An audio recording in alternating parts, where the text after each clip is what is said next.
Всем привет! Сегодня я вам покажу, как помыть глухие, не открывающиеся окна, не высовываясь при этом из окна. Если вы не такие отважные, как эти женщины, и безопасность для вас превыше всего, то рекомендую досмотреть до конца. Поехали! Я буду использовать вот такое приспособление с магнитами. Наверняка уже многие натыкались на рекламу подобных магнитных щеток, но по отзывам очень сложно понять, что это за зверь такой, кто-то полностью разочарован, для кого-то это просто палочка-выручалочка. На самом деле магниты для окон – это хорошее решение, но здесь есть очень много нюансов, и сегодня мы во всех этих нюансах разберемся. Самое главное, с чего стоит начать, это техника безопасности. Во-первых, никогда не кладите пальцы между магнитами. Сразу возьмите себе за привычку брать их только таким образом. Потому что не успеете оглянуться, как прижмете себе пальцы. А это, поверьте, очень больно. Я уже проверила. Между сильными магнитами для двойных стекол обязательно нужно каждый раз класть вот эту прокладку. Потому что разъединить их потом очень сложно. Но если так уж случилось, что они слиплись, то разъединять их надо таким образом.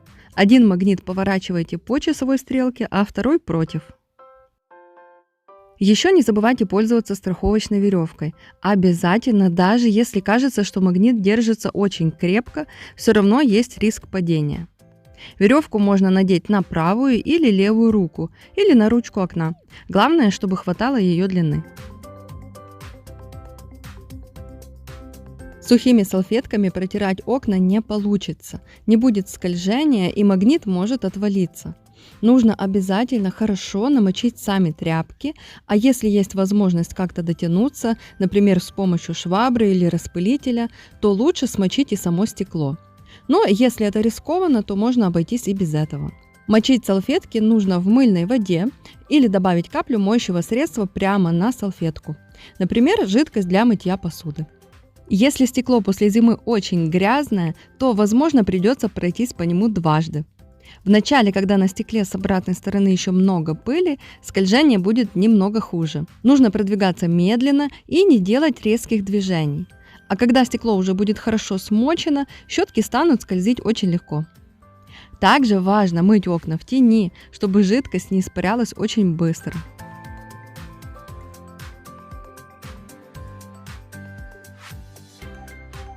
Для начала работы закрепляем магниты в ближайшем нижнем углу окна. Ту часть, которая с веревкой с внешней поверхности окна, а ту, что с ручкой, с внутренней. Магниты притягивают обе части друг к другу, и таким образом окно моется с двух сторон одновременно, и, соответственно, работа идет в 2 раза быстрее. Но нужно обязательно освоить технику мытья. Траектория движения щетки обычно указана в инструкции, но я для себя выработала такую последовательность. Сначала провожу по периметру окна вдоль рамы, а потом уже мою стекло в центре. Для этого нужно рисовать щеткой как бы полумесяц, при этом каждый проход делать немножко внахлёст, на пару сантиметров выше мыльной полосы. Резинка должна при этом находиться под небольшим наклоном вниз. Движение должно быть одно, непрерывное. То есть туда-сюда двигать не надо. Это можно сделать только в начале, чтобы намылить стекло. А чтобы собрать мыльную воду, ведем только острым концом вперед. Если нужно вернуться, то лучше провести круг, чтобы не прерывать движение.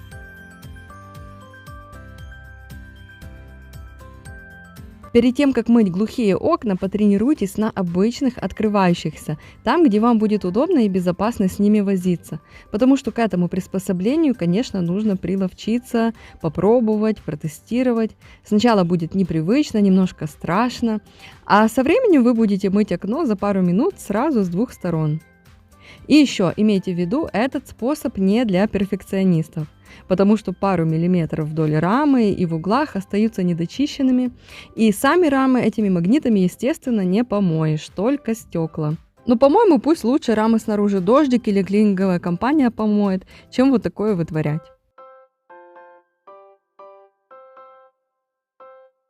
Щетки эти комплектуются магнитами разными по мощности, поэтому внимательно изучите толщину своих стекол перед покупкой.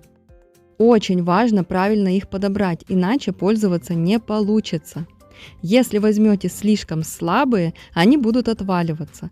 А выбрать на всякий случай самые сильные тоже не вариант. Их невозможно будет сдвинуть с места или они поцарапают стекло.